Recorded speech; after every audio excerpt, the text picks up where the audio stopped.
نبی پاک علیه الصلاۃ والسلام یو پیشنګوئی کړی ده او ډیر مخکې نه یو خبره کړې ده. نبی پاک علیه الصلاۃ والسلام په دې حدیث مبارکه کې فرمایي وی څه کسان زه پیژنم چې هغه براشي او هغوی سره به دومره اعمالي الذین یأتون یوم القیامة بحسنات کالجبال، وی دوی براشي او دوی سره به د غرونو برابر نیکی وي او هغه حدیث کې لفظ د تهامه راځي، د تهامه غر په برابر نیکی به وي چې دا یو ډیر لوی غر دی. بے نبی مہربان صلی اللہ علیہ وسلم فرمائی فیجعلها اللہ عز وجل حباء منثورا، اللہ تعالیٰ بدا ابس وګرځي، الله تعالی به دا برباد کی، دا به دا شي لکه یو دوره وابلوزي او ختم بشي، عند الله با قبول نشي.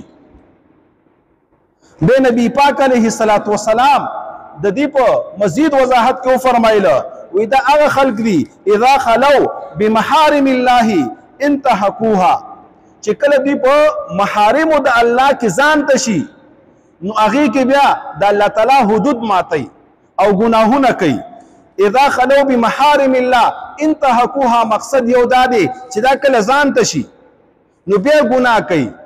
اول دور کې یا ابتدایي دور کې یا د صحابو دور کې د دې به څه مثالو، خو که یو سړی کمرې ته ځان تشي او کمره ځان پسې بنده کړي هغې وخت کې به ته څه ګناه کړې وه.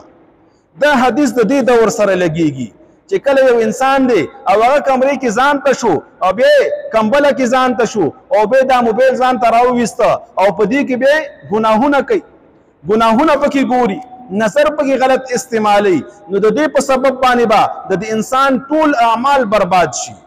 ډیر احتیاط کول پکار دي.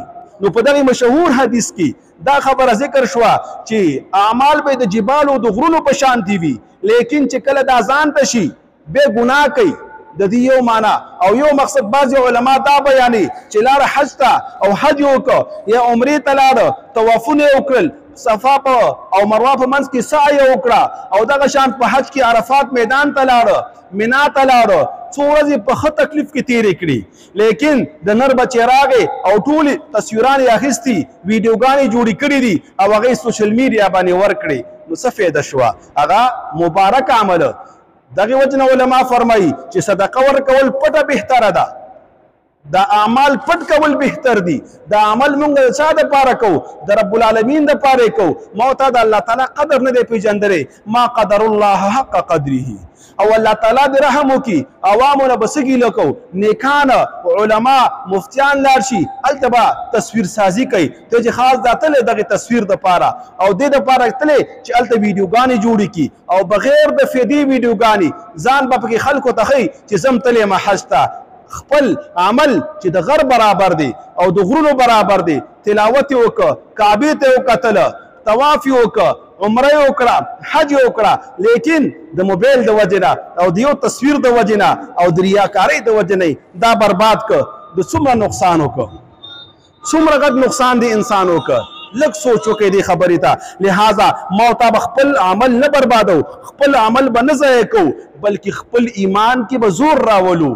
که ما تا ته نفس وی چې راځه تصویر وباسه او عمرې ته تلې یا حج ته تلې، سوشل میډیا کې ورکا چې تربوران یې وګوري او ملګري او دوستان یې وګوري چې خلکو کې حاجي صاحب مشهور شم او ښه سړی مشهور شم، نو تا نقصان وکړه، تا فایده نه ده کړې. لہذا په دې دور کې د ټولو نه لویه فتنه او د فتنو مجموعه دغه موبایل دی. د دې موبایل صحیح استعمال دا په دې وخت کې کامرانی او کامیابی ده.